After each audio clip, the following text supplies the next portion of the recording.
What's up, everybody, and welcome to the Just Because Gaming Podcast. My name is Michael, And I'm Ray. and thank you for joining us. For today, we wanted to talk about the recent developer direct that Microsoft had.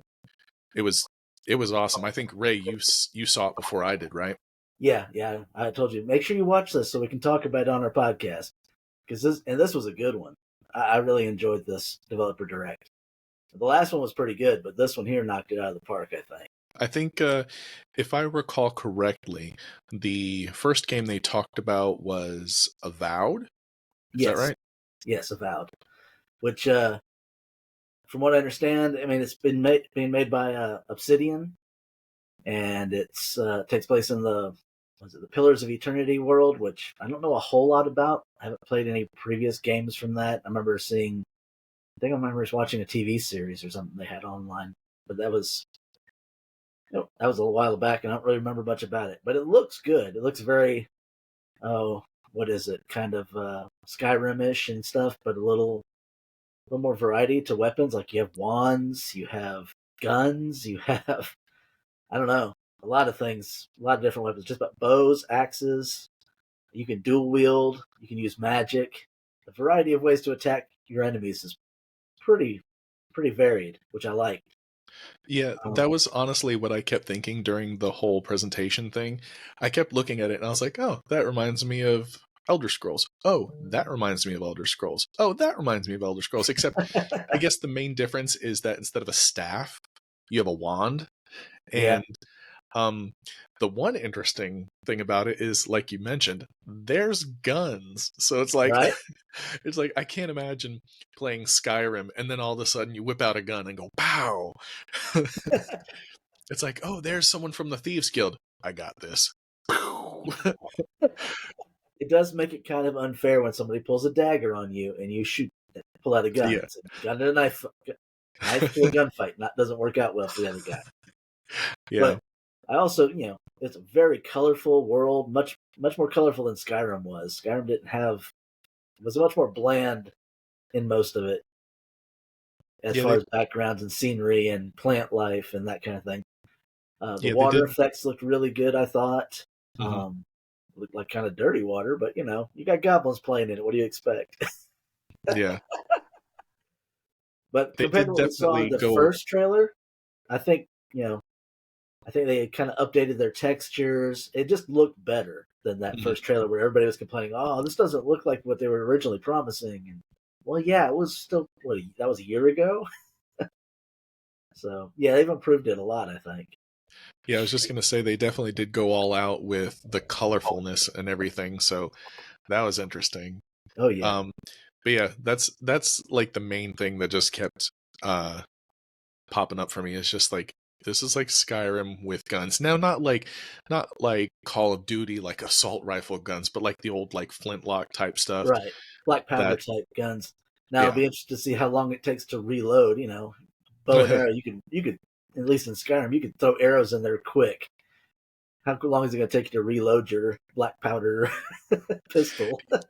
The funny thing is, when I was watching it, I was thinking about Borderlands because I don't know if you played that with me when we saw all the glitches and everything. Because I remember with Borderlands, there were parts where you could play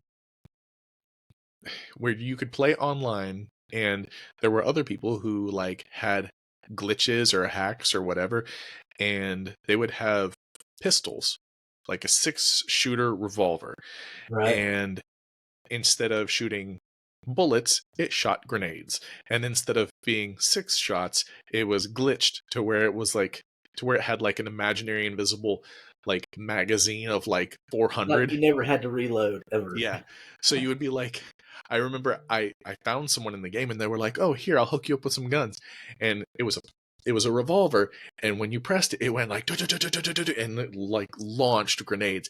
And it launched so many grenades that the console had to struggle, to keep up with it and everything. And it started like lagging. So you would go looking from because there left were too to many right. explosions on the screen. Yeah. And I'm kind of wondering if that same thing could happen if this is a game that you could play online, if there's going to be people that have like glitched guns and stuff where, it'll be like the gun doesn't shoot bullets, it shoots spells, and it like has a magazine of like 400 but you just can't see it and stuff like that, cuz that'd be interesting. Now, I will admit it does kind of kill the game, because it's like, okay, you're kind of overkilling, you're Yeah. playing a game, with spells with as like Rambo. It's like, okay, you're kind of Well, overkill. even with Borderlands, I remember us playing that because you brought me into it and said, "Hey, I guess you brought that guy in there because he dropped a bunch of weapons for us that were like crazy hacked weapons." Yeah. We'd already beaten the game on normal, Mm, but just playing around in the world with all this craziness, that was a lot of fun. yeah. Yeah, I think anytime I found somebody that had like glitched or hacked or whatever guns, I would immediately reach out to you. I'd be like, dude, get on now. But Yeah. the other game that was interesting-ish is Hellblade 2. Now, I feel like when it comes to Hellblade games, that people either love them or hate them. Did you play the Um, first one? no, that's what I was gonna get to is like, Dude, you got to play it. It was good. I liked it. Play it with headphones on, like they tell you to. It uh-huh. does make a difference. And see, that's kind of the thing. Like, it's kind of that thing where you either love the game or you don't really care less. And I'm kind of in that second camp. Like, I'm sure if I play it, I'll probably love it, but it's just, I don't know. It seems so like weird and kind of cliche, not cliche, but just very specific. Like, It's could, very different from any other game you'll play in that mm, hack and slash kind of genre. There, it's nice because it's a fairly short game. It mhm. won't it doesn't drag on and on and on and on. Um, I think I got every achievement in it. Even I don't think it was too bad achievement wise. The collectibles aren't impossible to find. There's only a couple that are really missable, and the story is good in it. And the I don't know, it is very freaky and kind of weird when you're listening with the headphones on because you hear what they call the Furies. There's three voices that are talking to her all the time because she's going through psychosis. And in the first game, she's weirded out by this. It's kind of freaking her out. They're telling her, "Oh, you're going to fail. Oh, she's going to fall here. You're going to die here. You're going to." I think she can push through. I think she can make it. Maybe she won't. I don't know. And it's coming from different sides all the time. Like somebody's right here in your ear because they recorded it binaurally. And then in the second game, they said not only do they do the voices, but the music and a lot of the sound effects all are recorded that way as well. And Mm. it's just got such a the way the motion capture and all was done. It's very like high realism to the look of the characters and everything, and it's very well voiced. I was impressed with it. And it comes out. It's got a release date of May 21st, 2024. So pretty much everything I think they had was releasing this year. Avowed said it was coming out fall 24. Yeah, that's kind of the vibe that I got from it, is that this is just some of the stuff that those couple of studios wanted to highlight because they're coming out this year. And I think it was, I don't want to say that that developer direct thing was like one big ad, but at the same time, kind of was one big ad. Well, I Um, mean that's kind of what you're looking for in this. It's a big ad for the games that they've got coming out from their internal studios that they own now. So yeah, that means most everything here should be on Game Pass. So that's cool to look forward to. You won't have to pay anything to play it. I mean, you well, can as go long play as it's Game the Pass, yeah, you can play Hellblade 1. You can go download it today. It's on Game Pass. So, like I maybe. said, you can pretty much beat it in a day to 2 days tops, and that's not that's, I think it's about an 8-hour game to beat. Fine, maybe I will. Yeah, you should um, try it out. It's worth it. okay. I I might, especially since you're saying that it's not like a super time consuming game, because there have been so many games like Fallout where I've Yeah, dumped like 200 hours in. So if it's a good game that I can digest relatively quickly, then maybe. yeah. You'll enjoy it once you start playing it, and it'll be over before you know it. You'll be like, oh wow, that was good. And So it ends well enough that you don't have, even if you never played the second one, you'd be like, okay, that was good. Didn't leave you in a cliffhanger. And then I don't know if you remember, but during the developer direct, they kind of like shoehorned a fifth company in there. It was what was it, Square Enix, I Square think? Enix and the Visions of Mana. Evidently, this is a series that's been around for like 30 years. Started like during the early Final Fantasy. I guess it was like a spinoff for that or something. They were saying. Yeah, I've never played any of them before, or really even heard of it. But I'm not a big Japanese RPG guy. yeah. I mean, they're cool. Final Fantasy, I played a lot of those up to about 7. Then I kind of waned off of them because, again, that's another one that takes a little time to complete those games. Yeah, I think that was like their bread and butter at one point was Final Fantasy and Legends or the Mana series, which I want to say Legends of Mana or Mana or whatever. I want to say that was like the one that I just recall the best. Now whether or not it was the best out of the Mana series, I have no idea, but um, it does look like for this one that they kind of strayed away a little bit from the turn-based RPG, like how Final Fantasy used to be. Yeah, they say it's Um, an action RPG, so yeah, it's constant. yeah. You're Which I not taking mean, turns. yeah, turn-based RPG is fun for a little while, but then it gets so old because you're just waiting for your turn to fight, you Yeah, know. But that it was the one looked, thing I wasn't sure about in Baldur's Gate 3 that I was going to enjoy was because it's turn-based combat, but mhm, it goes pretty quickly, and you're not like waiting and waiting and waiting for your turn. It happens quick. yeah. And with this one, Visions of Mana, like when I was watching the gameplay trailer and everything, it kind of reminded me a lot of Kingdom Hearts. Like I don't know why I got that vibe, but that's just what it reminded me of. Kind of like the cartoonish looking stuff. Just Yeah, well, it had a Pokemonish feel to me because the monsters all looked very cute. I'm like, I'm gonna go slaughter a bunch of bunnies or yeah, something. I mean, what is this? yeah. They're not like evil dragons that are like tearing up villages and like stomping people into like blood puddles. No, they're like Right. they're like cutesy little dragons with like, now I mean they don't have like Which, hearts and Lisa Frank stickers all over them, but they're a lot cuter and like kid friendly, you know. yeah, that's what I was gonna say. It's much more like if you want to get your kids into an RPG and or they want to play some kind of Japanese RPG. This one is much more kid friendly. Not It's much more G rated. I think yes, you're beating up little fluffy critters, but and the little Yeah, dog you run around in, that was kind of cool. As your transportation, I guess, in the game. It looked pretty cool. I thought it was well done, well yeah. designed. The funny thing is, I was watching the gameplay or developer direct video with my daughter, who is 9, and I was asking her, I was like, "Oh, what do you think of these games we've seen so far?" And I was mainly thinking about the Visions of Mana one. I was like, "Does this look like something you'd be interested in?" Because I was thinking the same way you did, that since it looks a little kid friendly, that she might be more interested in it. And I was like, "Oh, does this look like a game you'd want to play?" And she's like, nah. And the funny thing is, I was like, okay, of the 3 videos of gameplay trailers, which do you think you'd be most interested in? Because I thought she was going to say Visions of Mana because of how like pretty and kid friendly it looked. And instead, she's like, oh, I want to play that first game, and I'm like, Avowed, the one where you can like shoot people and stuff. And she's like, yeah, that one. I'm like, all right, she is definitely my daughter. No takesies backsies. No, you're stuck.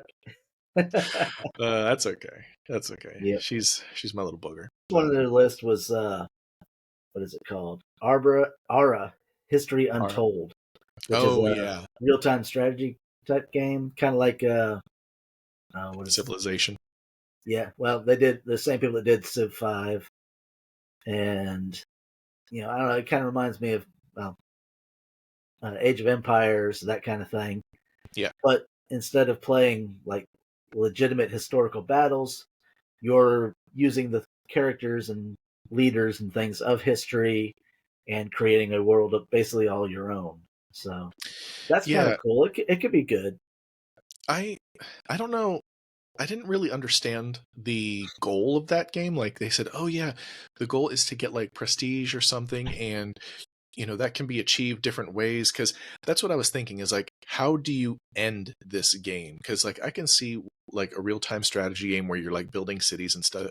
I Right. can I can see stuff like that going on forever, and I'm like, okay, where is the end to this game? And they Yeah. did answer that. They said, you basically try to make your You're getting country. some kind of points for prestige, doing Yeah, prestigious things like building monuments or, you know, technological development of your country, but making basically being a good leader and making your country as strong and, you know, unique and I guess in whatever field or way you want to make it, whether it's because their art is amazing and their culture is huge or your military power or whatever it is, or maybe a combination of. They don't I don't really until you play it, you probably won't really understand how that prestige points up. But I mean, if it comes to Game Pass, it looks like something I might try because I used to love like the Age of Empires games and those they were fun. yeah. I'm just still very curious as to like how they rank things. Like, let's say me and you play that, right? Mm-hmm. And I go all technological and you go all art district. Yeah, Which that's not gonna happen. I'll go military well, and okay, smite so let's say you go all military and I go all technology. Which one would be more valuable? Like if you create like the world's greatest army and you have a country, that's just amazing and has like nuclear power and like all this stuff, like all this like the world's greatest military. But on the other hand, let's say I have a country that's like technologically advanced and we got flying cars and telepathy and people can teleport stuff.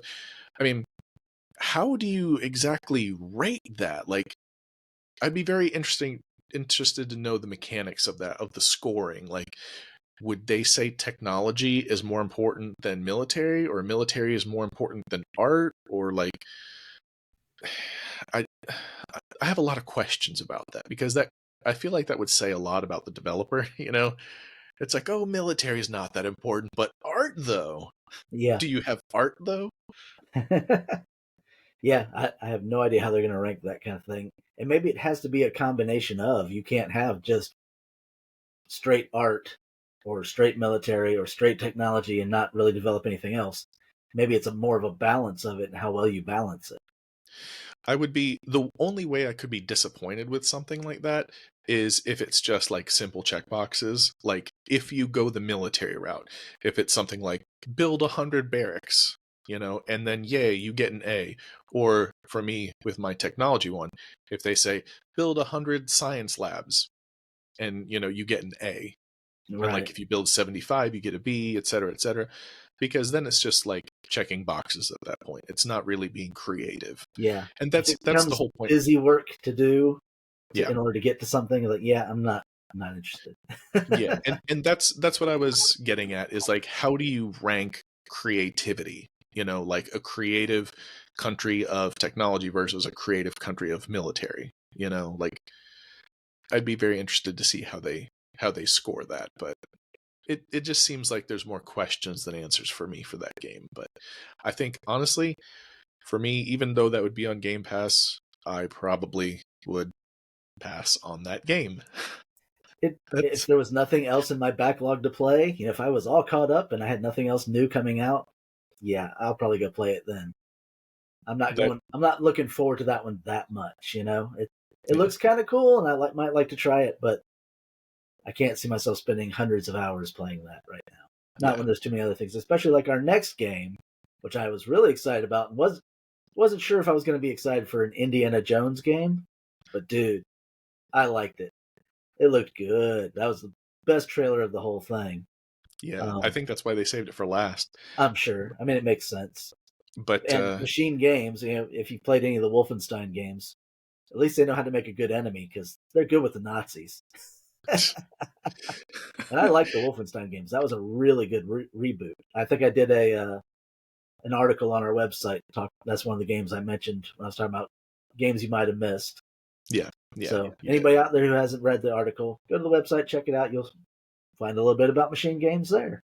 When it comes to Indiana Jones and video games, it has a very interesting history because there were points where Indiana Jones had, I think way back in the early days where there were like Nintendo and Super Nintendo Indiana Jones games, and those were like kind of mediocre, you know?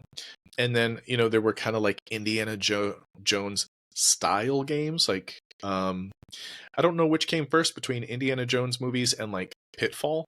But like when I saw games like Pitfall, it reminded me of Indiana Jones, and uh, I feel like there were some Indiana Jones inspired games that were really successful, like Tomb Raider and like Uncharted on PlayStation. Like Oh yeah, they those definitely took an influence from that. exactly. And There those was were an like, Indiana Jones game back on the original. I think it was on the original Xbox. I forget the name of it now, but it was, and it wasn't bad. I remember playing it, but it wasn't. They didn't have the technology to do what they have now. You didn't have. I mean, the whip technology looked awesome for yeah, combat, for traversing your universe. I liked that. It looked good. I'm cautiously optimistic about this Indiana Jones game because um there are games that were similar to it that mastered that niche. Like, for example, those Tomb Raider games, they had a lot of like puzzle elements in it, which made it that great of like a kind of Raider like game. And then you had games like Uncharted, where they had great gunplay mechanics and the story was freaking amazing. Like, I know, Ray, I don't think you've ever played Uncharted, but it is an amazing game. If you like Indiana Jones at all, you will love Uncharted. And I think if they could, if for machine games, if they can take the quality of Tomb Raider and Uncharted and create a new story, which it looks like they have, um, then they are going to have an amazing time and an amazing game. But I just feel like the bar's kind of set really high.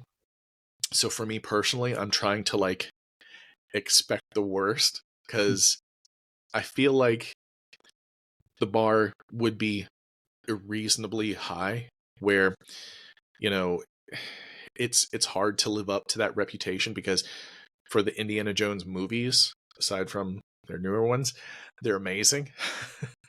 Had to make that Yeah, little the first asterisk there. first three were great, Yeah. and they're kind of keeping it back in that same time period. This takes place between Raiders and Last Crusade, so it's somewhere in the middle of that.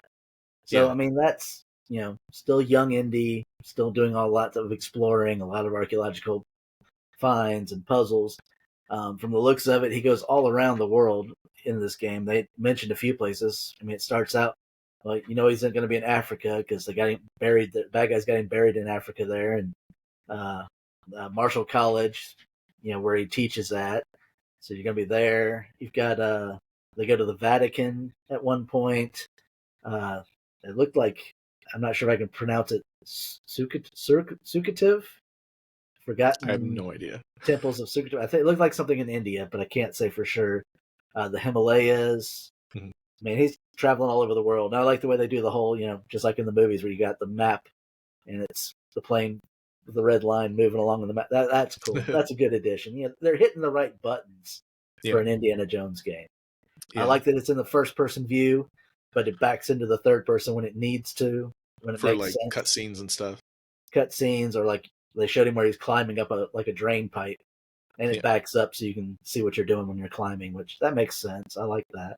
I think that as long as the mechanics are good, the story is amazing, and as long as another thing that could be problematic, as long as they don't make Indiana Jones way OP, like way overpowered. Because if you recall from the movies, Indiana Jones, he's kind of just like a regular guy. I mean, he's smart and he's Right? strong, but he is a regular guy. Like, he can't, Yeah, he can put up a like, good fight, but he can also he'll get takes a few licks and he gets yeah, beaten and battered as he goes. yeah, there have been times where like he's getting into fights and he's getting his butt whooped, but Yeah. something kind of goes his way, or like he like maneuvers and like a plane propeller takes out a guy, stuff like that. Um, it's like otherwise he's losing that fight.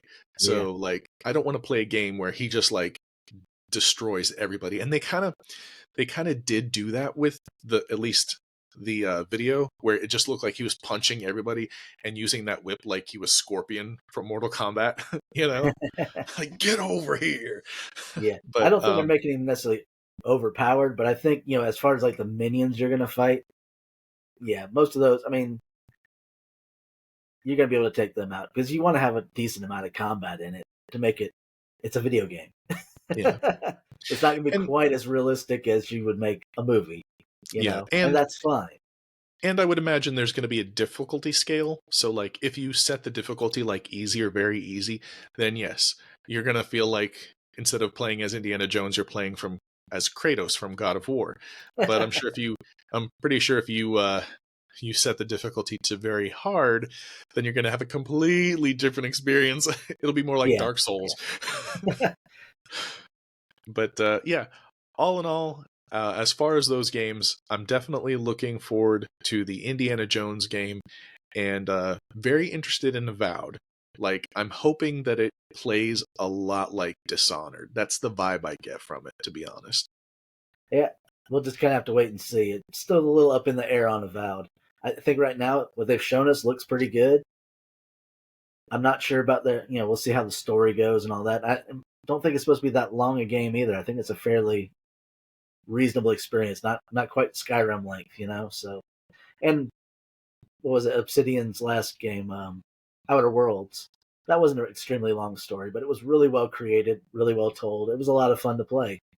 I really enjoyed that one. It looks like you might even be able to have a companion or two with you, just like you did in Outer Worlds. So that's kind of cool. I like that. So yeah, Yeah. I'm looking forward to Avowed. Indiana Jones is probably my top pick out of these, and Hellblade: Senua's Saga.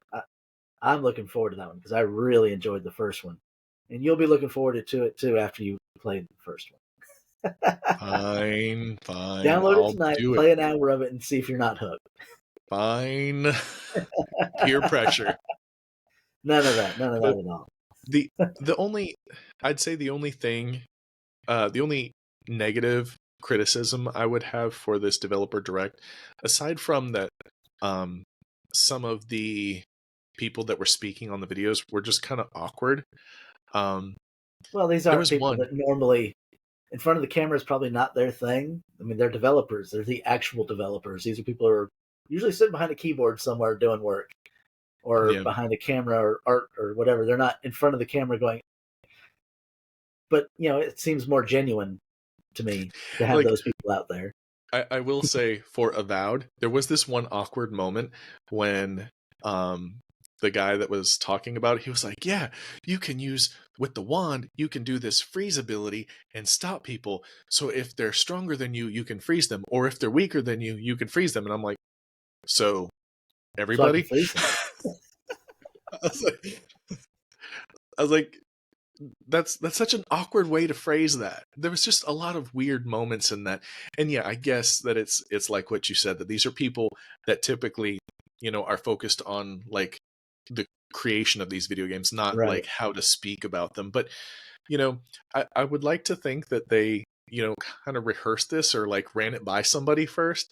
That Just didn't feel just scripted at all, did it?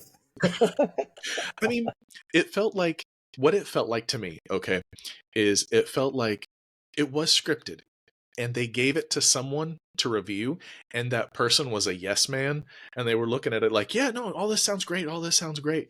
They didn't like actually critique it and like poke holes in it, because that would be something I would say, like, why did you say that you can freeze people that are stronger than you and also freeze people that are weaker than you? It's like, why don't you just say you can freeze people regardless of whether they're stronger than you or weaker than you? Just ways to make that Yeah. sound better. I didn't even catch that myself. I know he said you could Yeah. freeze them and then you could use like the powerful strike of one of your other weapons to break them to pieces. Yeah. But I didn't even catch the stronger Yeah. or weaker Yeah. or just not even violent against you. You could just freeze anybody. There was there NPC was walking by and his there dog. was so many moments like that where it was just kind of awkward. And it's not even a Microsoft thing. I think it's just a developer thing as a whole. Yeah. Just because when you see stuff like this on E3 and stuff like this, you'll see on YouTube people make fun of it. Like that was so awkward and kind of cringy, you know? Which we're not doing that. We're not making fun of this guy and like repeatedly, using that clip of, stronger than you or weaker than you, you know. But yeah, there were just a lot of moments like that were just kind of like I saw it and I'm like, wait, what? but but yeah, it was good. Honestly, what I wish that there was more developers, not just um, Microsoft ones, but just to get a sense of the games that are coming out this year, and also to kind of mention that I hope they don't cancel E3 again this year, because that Oh, was the it's already great thing. gone. It's already gone. They announced it. There is no E3. E3 is done and over with. Because I don't want this. I don't want like Microsoft developers, PlayStation developers, Nintendo Switch developers direct. I just want like one big conference where they just talk about like all the games coming out this year. Like this was okay for Microsoft. They only talked about like 4 or 5 games, but Yeah. I mean, I they'll would still have, have Gamescom. I think that whenever that falls, I forget when that comes around again. But I mean, yeah. And there's the PAX ones. Um, yeah, but still, E3 was like the big one. And of course, by the time we start podcasting and everything, they cancel E3. That was like our goal. yeah. I want to go to E3. Now I have to try to go to Gamescom. That's all the way in Germany. That's a lot longer trip. The PAX ones. So there's PAX East, which I think is New York, and then there's PAX West, which I think is California. Um, You but know, can't anybody have a show of some kind down here in Orlando? We have these big conference centers and all this stuff in Orlando. Come on down, guys. We'd love it. And then we wouldn't have. I could drive to that instead of having to fly across country or it all would the way to the top of the country to go to one of these things. it probably wouldn't be in Orlando. They'd probably do it in Miami, where they've got a big, ridiculous airport. Because I think that's why they go for New York and California, is because it's easy to fly in there and just like get a place close by. But anyways, Well, then you so can make it in Atlanta. Nobody has a bigger airport than Atlanta. true. There might be one in Atlanta now that I think about it, but we'll have to do research, dude. We're Sure. gonna start going to these conferences. Yeah. That's pretty much all I got for the direct developer direct. Again, thought it was a really good one. I give it an A if I was grading it as far as what Microsoft has put out in the past. I mean, I'm a little bit more critical than that. I'd probably give it like a B, but still, it was good. Yeah, it was definitely one of their best. Yeah, it wasn't as cringy as some of the other ones in the Right, past. right. But yeah, But all right. Well, thank you for watching. Don't forget to comment and subscribe. You can find us on Twitter, Facebook, Instagram, YouTube, Patreon, and now we're adding stuff on TikTok as well. You can support us on Patreon. There's the 3 tiers that I was mentioning earlier. Plus, when you subscribe to one of those tiers, you get a little free bonus gift, whether it's a hat or a sticker or a t-shirt or whatever. Also, you can, if you want some of that merch without having to subscribe on Patreon, you can go to our website, justbecausegaming.com, and you can buy it from that merch side of that website. And aside from that, also on the website, you can see our articles, you can see our audio podcasts, you can see our video podcasts. There's a link to these YouTube's videos there. And yeah, it's all on there on justbecausegaming.com. all right. Thanks for listening and watching. We'll All see you right. next time. Peace.